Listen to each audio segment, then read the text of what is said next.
Wild love. രചന Jasmine. അവതരണം സാലിം കരുളായി. രുദ്രൻ ശിവനെ ഒന്നുകൂടെ ചേർത്ത് പിടിച്ചു. അവളെ അവൻ്റെ ശരീരത്തിലേക്ക് വരിഞ്ഞ് മുറുക്കാൻ തോന്നുന്നു. മുഖം മൊത്തം ചുംബിക്കാൻ പിന്നെയും വേറെ എന്തൊക്കെയോ തോന്നുന്നു. ചെരിഞ്ഞ് കിടക്കാൻ പാടില്ല, മലന്ന് കിടക്കണം. ഈശുവനെ നെഞ്ചിൽ കിടന്ന് പതിയെ പറഞ്ഞു. രുദ്രൻ അവളെ ഒന്ന് നോക്കി. മലന്ന് കിടന്നൊന്നും പറയാൻ തോന്നുന്നില്ല. ഈ സുഖം അങ്ങനെ കിടക്കുമ്പോൾ കിട്ടില്ലല്ലോ. കുറച്ചു നേരം ഇങ്ങനെ കിടക്കാം. രുദ്രൻ കെഞ്ചി. പറ്റില്ലെന്ന് അവൻ്റെ ഇഷ പറയുമോ? ഒരിക്കലും പറയില്ല. അവൻ്റെ ഇഷ്ടത്തിന് കിടക്കും. ഇഷ രുദ്രനിട്ട് ടീഷർട്ടിൻ്റെ ഇടയിലൂടെ കൈയിട്ട് അവൻ്റെ നെഞ്ചിൽ പതിയെ തലോടുമ്പോൾ രുദ്രൻ അവളുടെ മുഖം ഉയർത്തിക്കൊണ്ട് ഒന്ന് വിളിച്ചു. അവൻ്റെ മുഖത്തേക്ക് നോക്കാതെ അവളൊന്ന് മൂളി. എന്തോ അവൻ്റെ മുഖത്തേക്ക് നോക്കുമ്പോൾ എന്തോ ചെയ്യാൻ തോന്നുന്നു. ആഴത്തിലുള്ള അവൻ്റെ ഒരു ചുംബനം കൊതിക്കുന്നു. എൻ്റെ ഒരാഗ്രഹം പറയട്ടെ. അവൻ്റെ ആർദ്രമായ പതിയെ രഹസ്യം പോലെയുള്ള ശബ്ദം കേട്ടതും ഈശു പതിയെ മുഖമുയർത്തി അവനെ നോക്കി. രുദ്രൻ്റെ വലത്തേക്കായി ഈശുവിൻ്റെ വയറിൽ നിന്നും പതിയെ മുകളിലേക്ക് അരിച്ചു നീങ്ങി. ഈശു അവൻ്റെ കൈകളിലേക്ക് നോക്കാതെ അവൻ്റെ കണ്ണുകളിലേക്ക് നോക്കി. ഈച്ചാ, ഈശു പതിയെ ഒന്ന് വിളിച്ചു. രുദ്രൻ ഒന്നും മിണ്ടാതെ യേശുവിൻ്റെ ചുണ്ടുകൾ അമർത്തി ചുംബിച്ചു. ഈശു രണ്ട് കൈ കൊണ്ടും രുദ്രനെ മുറുകെ കെട്ടിപ്പിടിച്ചു. ഒപ്പം അവൻ്റെ ചുണ്ടുകളെ നുഴഞ്ഞു തുടങ്ങി. കുറച്ചു കഴിഞ്ഞതും രുദ്രൻ യേശുവിൻ്റെ മുഖത്ത് നിന്ന് മുഖമുയർത്തി. ആ ചുണ്ടുകൾ അവന് ഉമിനീരിനാൽ കുതിർന്നിരുന്നു. രുദ്രൻ അവൻ്റെ വലത്തേക്കായി ഉയർത്തി യേശുവിൻ്റെ ചുണ്ടുകൾ അമർത്തി തുറച്ചു. രുദ്രൻ യേശുവിൻ്റെ കണ്ണുകളിലേക്ക് തന്നെ നോക്കി. യേശുവിൻ്റെ കണ്ണുകളിലേക്കും. രുദ്രൻ മുഖം താഴ്ത്തി യേശുവിൻ്റെ നെറ്റിയിൽ അമർത്തി മുത്തി. കുറച്ച് നിമിഷം അവൻ്റെ ചുണ്ടും അവിടെ അമർത്തി വെച്ച ശേഷം അവൻ പിൻവലിച്ചു. ആഗ്രഹം പറയട്ടെ. രുദ്രൻ യേശുവിൻ്റെ നെറ്റിയിൽ നിന്നും ചുണ്ടുകൾ മാറ്റി രഹസ്യം പോലെ ചോദിച്ചു. യേശു ഒന്നും മിണ്ടിയില്ല. ആ ആഗ്രഹം പറയാതെ മനസ്സിലായ പോലെ യേശുവിൻ്റെ മുഖത്തേക്ക് നോക്കി.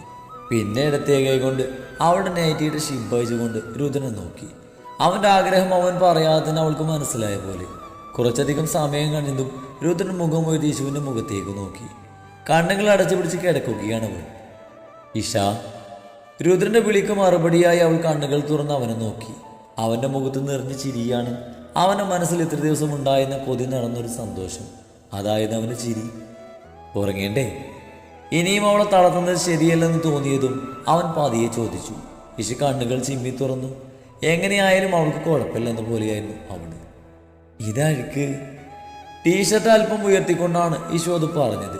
രുദ്രൻ ബെഡിൽ നിന്ന് എഴുന്നേറ്റ് ടീഷർട്ട് അഴിച്ചു മാറ്റി വീണ്ടും അവിടെ തന്നെ കിടന്നു. ഈശു രുദ്രന്റെ നഗ്നമായ നെഞ്ചിലേക്ക് ചേർന്ന് കിടന്നുകൊണ്ട് അവനെ കെട്ടിപ്പിടിച്ചു. രുദ്രന്റെ കൈകളും അവളെ ശക്തിയിൽ പുണർന്നിരുന്നു. നേരം പുലർന്നു വരുന്നതേ ഉള്ളൂ. അപ്പോഴാണ് വാതിലാരോ തട്ടി വിളിക്കുന്നത്. രുദ്രൻ കണ്ണുകൾ വലിച്ചു തുറന്നു. ദേവി രാത്രിയിൽ പറഞ്ഞത് ഓർമ്മ വന്നതും അവനെ നെഞ്ചിൽ മുഖമമർത്തി അവനെ ചുറ്റിപ്പിടിച്ചുകൊണ്ട് കിടക്കുന്നവളെ അവനിൽ നിന്ന് മടത്തി മാറ്റി ബെഡിൽ നിന്ന് എഴുന്നേറ്റു. അഴിച്ചുവറ്റ ടീഷർട്ട് എടുത്തിട്ട ശേഷം അവൻ പോയി വാതിൽ തുറന്നു. ഒരു കയ്യിലൊരു പ്ലേറ്റ്, അതിൽ തന്നെ ഒരു ഗ്ലാസ്. അതും കയ്യിൽ പിടിച്ചുകൊണ്ട് നിൽക്കുന്ന ചേച്ചിയെ രുദ്രൻ നോക്കി. ഈശുവിനെ നോക്കാൻ നിർത്തിയിരിക്കുന്ന ചേച്ചിയാണ്. അവരെ കണ്ടതും രുദ്രൻ വേഗം വാതിൽ നിന്നും മാറിക്കൊടുത്തു. ദേവിയാകുന്നു കരുതിയാണ് ഓടിപ്പോയി തുറന്നത്. ഇവരാകുന്നു കരുതിയില്ലായിരുന്നു. ഇതിപ്പോൾ ഒരു മടി. അമ്മയാണെങ്കിൽ മടിയൊന്നും ഉണ്ടാവില്ല. ആ ചേച്ചി അകത്തേക്ക് കയറി ടേബിളിൽ കയ്യിലുള്ളത് വെച്ച ശേഷം ബെഡിലേക്ക് നോക്കി. ശേഷം കുട്ടികൾ കിടക്കുന്ന ബെഡിലേക്കും. അവർ ഒരുപാട് വീടുകളിൽ ഡെലിവറി കഴിഞ്ഞ് പെൺകുട്ടികൾ നോക്കാൻ നിന്നിട്ടുണ്ട്. പക്ഷേ ഇവിടുത്തെ പോലെയൊന്നല്ല അവിടെ. യേശുവിനെ പറ്റിച്ചേർന്നത് കൊണ്ട് എപ്പോഴും രുദ്രനുണ്ടാകും. ആ ചേച്ചി ബെഡിൽ കിടന്നിറങ്ങുന്ന യേശുവിനെ നോക്കിക്കൊണ്ട് പുറത്തേക്ക് നടന്നു. അപ്പോഴും രുദ്രൻ ഡോറിൻ്റെ അടുത്ത് നിൽക്കുന്നുണ്ട്. അവർ പുറത്തേക്ക് ഇറങ്ങിയതും അവൻ വാതിൽ ചാരി യേശുവിൻ്റെ അടുത്തേക്ക് നടന്നു. പതിയെ മുഖം താഴ്ത്തി യേശുവിൻ്റെ മുഖത്തേക്ക് വീണ് കിടക്കുന്ന മുടിയനുകളെ മാടി ഒതുക്കി അവളുടെ കവിളിൽ ചുംബിക്കുമ്പോഴാണ് ദേവി വാതിൽ തുറന്ന് അകത്തേക്ക് കയറിയത്. യേശുവിൻ്റെ കവിളിൽ തട്ടിയ ചുണ്ടുകൾ ഒന്നുകൂടെ അമർത്തിയ ശേഷം അവൻ പിൻവലിച്ചു. ദേവി അവനൊന്ന് കൂർപ്പിച്ച് നോക്കി. നിന്റെ നന്നായി ഉറങ്ങൽ ഇതുവരെ കഴിഞ്ഞില്ലേ? ദേവി കള്ളഗൗരവത്തിൽ ചോദിക്കുമ്പോൾ രുദ്രനൊന്ന് ചിരിച്ചു. ഉറങ്ങണമെന്ന് പറഞ്ഞിട്ടാണല്ലോ വന്നത്, അതാണ് ദേവി അങ്ങനെ ചോദിച്ചത്. രുദ്രൻ ദേവിയുടെ അടുത്തേക്ക് വന്ന് അവരുടെ കവിളിലൊന്ന് ചുംബിച്ചു. ദേവി ചിരിച്ചു. ആ ഗൗരവം മാത്രമേ ഉള്ളൂ. കുഞ്ഞാ, എഴുന്നേൽക്ക്, അതൊക്കെ കഴിക്കാനുള്ളതല്ലേ? യേശുവിൻ്റെ കവിളിലൊന്ന് തട്ടിക്കൊണ്ട് ദേവി പറഞ്ഞു. ശേഷം കുഞ്ഞുങ്ങളുടെ അടുത്തേക്ക് നടന്നു. യേശു പതിയെ കണ്ണു തുറന്ന് ബെഡിൽ എഴുന്നേറ്റിരുന്നു. കുഞ്ഞുങ്ങൾ ഇന്നലെ രാത്രി ഇതിൽ കിടത്തിയതാണോ? എഴുന്നേൽപ്പിച്ച് പാലൊന്നും കൊടുത്തില്ലേ? കുഞ്ഞിച്ചെറുക്കനെ കയ്യിലെടുത്തുകൊണ്ട് ദേവി രണ്ടുപേർക്കും നേരെ തിരിഞ്ഞുകൊണ്ട് ചോദിച്ചു. യേശുവിൻ്റെ മുഖം താഴ്ന്നു. ഒരുപാട് ദിവസത്തിന് ശേഷം ആ ചൂടിൽ കിടന്നുറങ്ങിയത് കൊണ്ടാകും ഒന്നും അറിഞ്ഞില്ല. കുഞ്ഞുങ്ങൾ കരഞ്ഞുമില്ല. രണ്ടും ഒരുപോലെയായി എന്ത് ചെയ്യും? പാല് കൊടുക്ക്. ആ കുഞ്ഞിപ്പെണ്ണിനെ അറിയാലോ നിനക്ക്. വിശന്നാ പിന്നെ അതൊരു കാളിയാണ്. ദേവി ചിരിയോടെ പറഞ്ഞുകൊണ്ട് കുഞ്ഞിനെ യേശുവിൻ്റെ മടിയിൽ വെച്ച് കൊടുത്തു. യേശു ഒന്ന് ചിരിച്ചു. രുദ്രൻ യേശുവിൻ്റെ അടുത്ത് വന്നിരുന്നു. കുഞ്ഞിൻ്റെ കാല് പിടിച്ച്, നിനക്ക് പോകാറായില്ലേ? പോയേ, ആ ചേച്ചി ഇപ്പോൾ വരും. അവരൊക്കെ കണ്ട മോശമല്ലേ? പിന്നെ ഞാൻ എൻ്റെ ഭാര്യയുടെ അടുത്തല്ല ഇരിക്കുന്നത്. എന്നാൽ എന്താ, കുഞ്ഞിന് പാല് കൊടുക്കുമ്പോൾ ഇങ്ങനെ അടുത്തിരിക്കുന്നത് കാണുമ്പോൾ മറ്റുള്ളവർക്ക് മടി തോന്നും. ഓ, എൻ്റെ അമ്മക്ക് മടിയില്ലല്ലോ. എന്നെ പോലെയാണ് പുറത്തുള്ളവർ. ചെല്ല്, അമ്മയുടെ കൂട്ടി ചെല്ല്. ദേവി പറയുമ്പോൾ തർക്കിക്കാൻ നിൽക്കാതെ ബെഡിൽ നിന്ന് എഴുന്നേറ്റ് കുഞ്ഞിപ്പെണ്ണിനെ പോയി ചുംബിച്ചു. ശേഷം തിരിഞ്ഞു വന്ന് പാല് കുടിക്കുന്ന കുഞ്ഞിൻ്റെ കവിളിലൊന്ന് ചുംബിച്ചു. ശേഷം വിഷുവിൻ്റെ കവിളിലും ഒന്ന് ചുംബിച്ചു. എന്നിട്ട് പോകുന്ന പോക്കിൽ ദേവിയൊന്ന് മുറുക്കെ പുണന്ന് ആ കവിളിലൊന്ന് കടിച്ചുകൊണ്ട് അവൻ വേഗത്തിൽ പുറത്തേക്ക് പോയി. നിന്റെ പപ്പ വല്ലാതെ കുറുമ്പനായല്ലോടി കുഞ്ഞിയെ. കുഞ്ഞിപ്പെണ്ണിന്റെ ബേബി ബെഡിൽ നിന്നും എടുത്തുകൊണ്ട് ദേവി പറയുമ്പോൾ ഈശു രുദ്രൻ പോയ വഴിയെ നോക്കി. വൈകുന്നേരം രുദ്രൻ കാറിൽ കയറി പോകുമ്പോൾ അവനൊന്നുകൂടെ തിരിഞ്ഞു നോക്കി.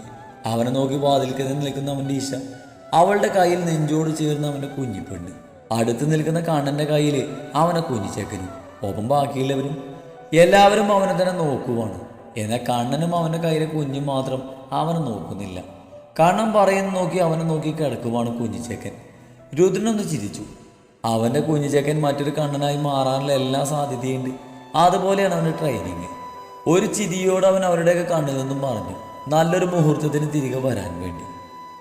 മാസങ്ങൾക്ക് ശേഷം ഒരു ദിവസം മാൻഷനിൽ ഇന്ന് ആഘോഷത്തിൻ്റെ ദിവസമാണ്. കുട്ടികളുടെ പേരിൽ ചടങ്ങ്. പിന്നെ വൈകുന്നേരം മോഹൻ്റെയും ദേവികയുടെയും രണ്ടാമത്തെ മകൻ റോണവിൻ്റെ വിവാഹ നിശ്ചയമാണ്. രുദ്ര, പോയി ഡ്രസ്സ് മാറ്റിയിട്ട് വാ, എല്ലാം നിന്റെ റൂമിൽ റെഡിയാണ്. മാസങ്ങൾക്ക് ശേഷം മാൻഷനിലേക്ക് അവൻ കാലെടുത്ത് വെച്ചതും ദേവി പറഞ്ഞത് അതാണ്. രുദ്രൻ ദേവി ഒന്ന് കലിപ്പിച്ചുകൊണ്ട് നോക്കി. അല്ല പിന്നെ, വന്ന് കയറിയതിലുള്ളൂ, ഭാര്യയും മക്കളെയും കാണേണ്ടേ, അതാണ് അവൻ്റെ നോട്ടത്തിൻ്റെ അർത്ഥം. നീ ഇങ്ങനെ തുറച്ചു നോക്കണ്ട, പുറത്തു പോയി വന്നതല്ലേ, കുളിക്കാതെ കുട്ടികളെ കാണണ്ട. പിന്നെ അവരൊക്കെ ഒരുങ്ങുന്ന തിരക്കിലാ, സമയം കളയാൻ നീ ചെല്ല്, പോയി റെഡിയായി വാ. ദേവി അങ്ങോട്ടും കലിപ്പിട്ടു. രുദ്രൻ ഒന്നും മിണ്ടാതെ മുന്നോട്ട് നടന്നു. മാൻഷനിലെ വലിയ ഹാളിൽ ഇരിക്കുന്നവർക്ക് ഒരു പുഞ്ചിരി നൽകിക്കൊണ്ട് അവൻ മുകളിലേക്ക് ഓടിക്കേറി. വേഗം റെഡിയാവണം, മക്കളെ കാണണം, എൻ്റെ പെണ്ണിനെ കാണണം, അത് മാത്രമായിരുന്നു അവൻ്റെ മനസ്സിൽ.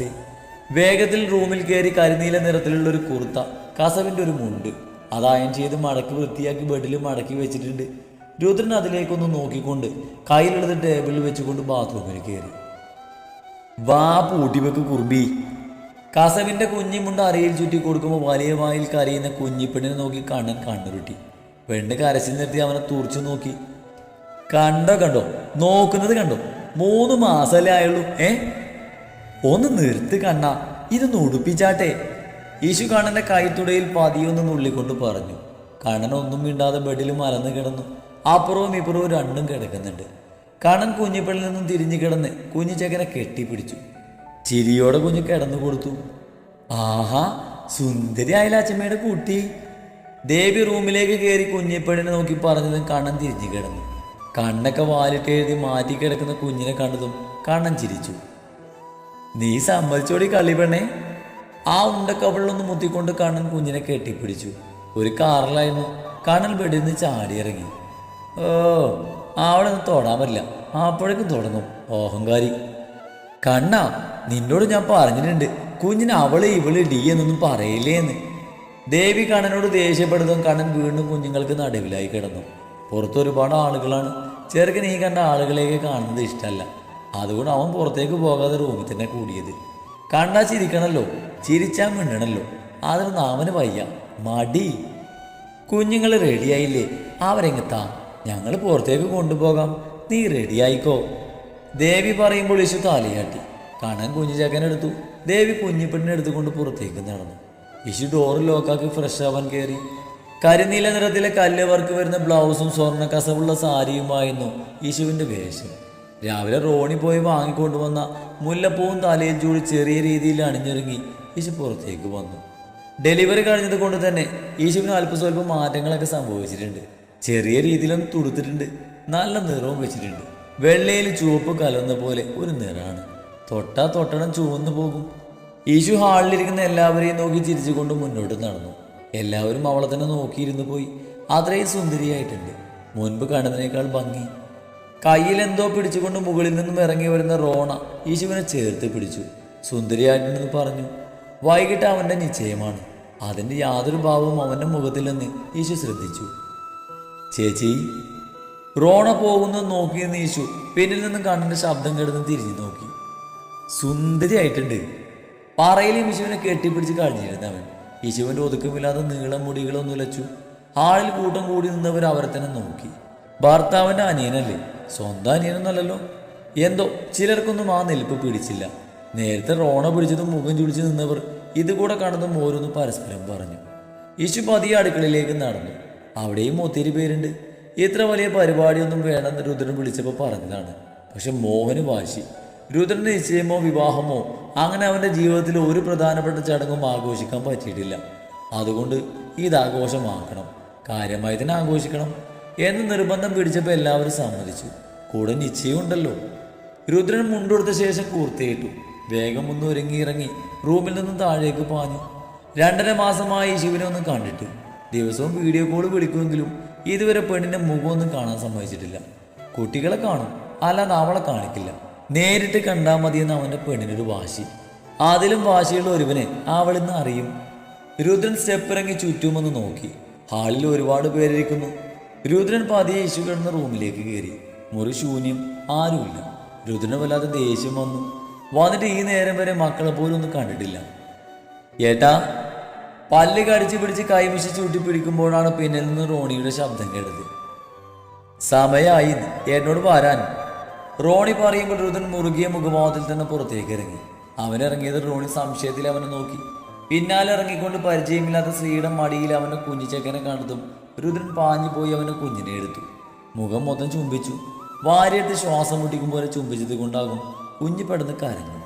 ആ സ്ത്രീ രുദ്രനെ തന്നെ നോക്കിയിരുന്നു. ഒരനിഷ്ടം അവരുടെ മുഖത്ത് നിറഞ്ഞു. അവൻ്റെ കുഞ്ഞാണെങ്കിലും വലിച്ചു വാരി അങ്ങ് എടുത്തുകൊണ്ട് പോകാൻ പറ്റുമോ?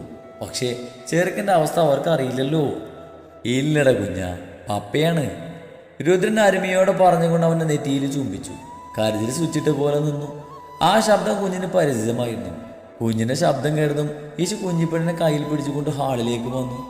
ഹാളിൽ കുഞ്ഞിനെ എടുത്ത് നിൽക്കുന്ന രുദ്രനെ കണ്ടതും യേശുവിൻ്റെ കാലുകൾ മുന്നോട്ട് ചലിക്കാനാവാതെ അവിടെ തന്നെ നിന്നുപോയി. രുദ്രന് വരുന്ന വിവരം അവൾ അറിഞ്ഞിട്ടില്ല. അതാണ് സത്യം. യേശു കണ്ണുകൾ കൊണ്ട് രുദ്രനെ ആകെ മൊത്തം നോക്കി. മുടിയൊക്കെ വെട്ടിയൊതുക്കി ഒന്നുകൂടെ സുന്ദരനായിട്ടുണ്ട്. രുദ്രനെ കണ്ടത് കൊണ്ടാകും യേശുവിൻ്റെ കയ്യിലിരുന്നു കൊണ്ട് രുദ്രനെ നോക്കി കുഞ്ഞിപ്പെണ്ണ് ചുണ്ടു ചുളുക്കിയത്. ഇനി അവളുടെ ആവശ്യം നടക്കുമ്പോഴും കരച്ചിലിന്റെ ശരണം പറയാനറിയില്ലല്ലോ. കുഞ്ഞിപ്പെണ്ണിന്റെ കരച്ചിൽ കേട്ടതും രുദ്രൻ തലചരിച്ചുകൊണ്ട് അങ്ങോട്ടേക്ക് നോക്കി. രുദ്രന്റെ കണ്ണുകൾ വിടർന്നു. അമ്മയാണോ മകളെയാണോ നോക്കേണ്ടെന്ന് അറിയാതെ അവൻ ഒരു നിമിഷം അവിടെ നിന്നു. പിന്നെ അവരുടെ അടുത്തേക്ക് നടന്നു. രുദ്രനെ തന്നെ നോക്കി നിൽക്കുന്ന യേശുവിനെ രുദ്രൻ ഒരു കൈകൊണ്ട് ചേർത്ത് പിടിച്ചു. ഒപ്പം അവളുടെ നെറ്റിയിൽ അമർത്തി ഒരു ഉമ്മ കൊടുത്തു. യേശുവിൻ്റെ കണ്ണുകൾ നിറഞ്ഞു. എത്ര ദിവസത്തിന് ശേഷമാണ് ഈ ഗന്ധം അറിയുന്നത്, ഈ ചൂട് കിട്ടുന്നത്? വിവാഹം കഴിഞ്ഞ ശേഷം ആദ്യമായിട്ടാണ് ഇത്ര ദിവസം പിരിഞ്ഞിരിക്കുന്നത്. കുഞ്ഞുങ്ങളുള്ളത് കൊണ്ടായിരിക്കും അത്രമേൽ വേദനയൊന്നും തോന്നിയിരുന്നില്ല. പക്ഷേ ഈ കണ്ട നിമിഷം വല്ലാത്തൊരു വേദന. ആ കൈകൾ ചേർത്ത് പിടിച്ചത് പോരാത്തത് തോന്നുന്നു. ആ ചുണ്ടുകൾ കൊണ്ട് ഒപ്പിയ ചുമ്മനും ഒന്നുമല്ലെന്ന് തോന്നുന്നു. പക്ഷേ ഒന്നും പറയാൻ വയ്യ, ചെയ്യാൻ വയ്യ. ചുറ്റുമുള്ളവർ ഇപ്പോൾ തന്നെ നോക്കുന്നു, ചിരിക്കുന്നൊക്കെയുണ്ട്. രുദ്ര, സമയായി. കുഞ്ഞിനെ പിടിച്ചിരിക്ക്. കുഞ്ഞിനെ മോഹനും ദേവിയും വാങ്ങിക്ക്, അല്ലെങ്കിൽ മുത്തശ്ശിയുടെയും മുത്തശ്ശൻ്റെയും കയ്യിൽ കൊടുക്ക്. മുതിർന്നവർ പേര് വിളിക്കട്ടെ. മോഹൻ രുദ്രനോട് പറഞ്ഞ സമയം ആരോ ഒരാൾ ഇത്തിരി ഉറക്കം പറഞ്ഞു. മോഹൻ രുദ്രനെ നോക്കി. അവൻ തരില്ലെന്ന പോലെ അവൻ്റെ കുഞ്ഞിനെ ഒന്നുകൂടെ അടക്കി അവൻ നെഞ്ചിലേക്ക് വെച്ചു. ഒപ്പം കണ്ണുകൾ കൊണ്ട് മോഹനോടെന്തോ പറഞ്ഞു. ഞങ്ങളല്ലല്ലോ അമ്മാവ കുഞ്ഞിൻ്റെ അച്ഛനും അമ്മയും. അവരവരുടെ മക്കൾക്ക് എന്ത് പേരിടണമെന്നൊക്കെ അവരുടെ ഇഷ്ടമല്ലേ. ഞങ്ങളായതിന് എതിര് നിൽക്കില്ല. രുദ്ര, ഇശു, ഇരിക്ക്. മോഹൻ പറഞ്ഞതും വിഷുവും രുദ്രനും കുഞ്ഞുങ്ങളെയും കൊണ്ട് കത്തിച്ചു വെച്ച വിളക്കിന് മുന്നിലിരുന്നു. രുദ്രാൻഷ്, രുദ്രാൻഷി. എല്ലാവരും ആകാംക്ഷയോടെ അവൻ്റെ മുഖത്തേക്ക് നോക്കിയതും 2 പേരുകളും കുഞ്ഞുങ്ങളുടെ ചെവിയിൽ രഹസ്യമായി പറഞ്ഞ ശേഷം എല്ലാവർക്കും കേൾക്കാൻ വിധം പറഞ്ഞു. യേശുവിൻ്റെ സെലക്ഷനാണ്, അത് വേണമെന്ന് രുദ്രൻ പറഞ്ഞിട്ടും അവൾ കേട്ടില്ല. അവനോട് മാത്രം സാമ്യമുള്ള പേരുകൾ ആർക്കും അംഗീകരിക്കാൻ കഴിഞ്ഞില്ല. പക്ഷേ യേശു അതിൽ തന്നെ ഉറച്ചു നിന്നു. വേറെ വഴിയില്ലാതെ രുദ്രൻ സമ്മതിച്ചു. പിന്നെ സ്വർണം കിടന്ന് തിരക്കായിരുന്നു. വന്നവരൊക്കെ എന്തൊക്കെയോ കെട്ടിക്കൊണ്ടിരുന്നു. രുദ്രൻ മോഹനെയും ദേവിയെയും തുറച്ചു നോക്കി. അവർ വേഗം അവനിൽ നിന്ന് നോട്ടം മാറ്റി. എൻ്റെ മക്കൾക്ക് കേട്ടാൽ ഞാൻ വാങ്ങിയിട്ടുണ്ട്, ആരോടൊന്നും കൊണ്ടുവരണമെന്ന് അവൻ പ്രത്യേകം പറഞ്ഞതാണ്. മോഹനും ദേവിയും നിസ്സഹീതിയോടെ നിന്നു. പറഞ്ഞിട്ടും കൊണ്ടുവന്നവരോട് എന്ത് പറയാൻ? സ്വർണ്ണമൊക്കെ കിട്ടി. റോണിയും കണ്ണനും മാറിയൊക്കെ കണ്ടു നിന്നു. അവർക്ക് മാത്രമായ ഒരു സമയം അവർ നോക്കി വെച്ചിരുന്നു. ഈ തിരക്കൊക്കെ കഴിഞ്ഞ ശേഷം അവരും അവരുടെ മക്കളും മാത്രം. അല്ലാതെ ഈ തിരക്കിനിൽ അവിടേക്ക് പോകാൻ അവർക്ക് തോന്നിയില്ല. ചെറിയ ചെമ്മാരുടെ വക ഒന്നുമില്ലേ? ഏതോ ഒരു കാരണം അവർ കളിയോടെ ചോദിക്കുമ്പോൾ കണ്ണൊന്ന് പല്ലി കടിച്ചു. എന്തോ പറയാൻ നാവ് ധരിച്ചു. ആ കൂട്ടത്തിൽ നാവ് ഒതുങ്ങി നിൽക്കാത്തത് അവനാണല്ലോ. പക്ഷെ ഒന്നും മിണ്ടിയില്ല. മിണ്ടാതെ നിന്നു. അതൊന്നും നിങ്ങളെ ബോധിപ്പിക്കേണ്ട തന്തേ. ചെറുക്കൻ പാതിയൊന്ന് പെറുപിറുത്തു. നീ കുഞ്ഞിനെ കൊണ്ടുപോയി പാല് കൊടുത്തേ.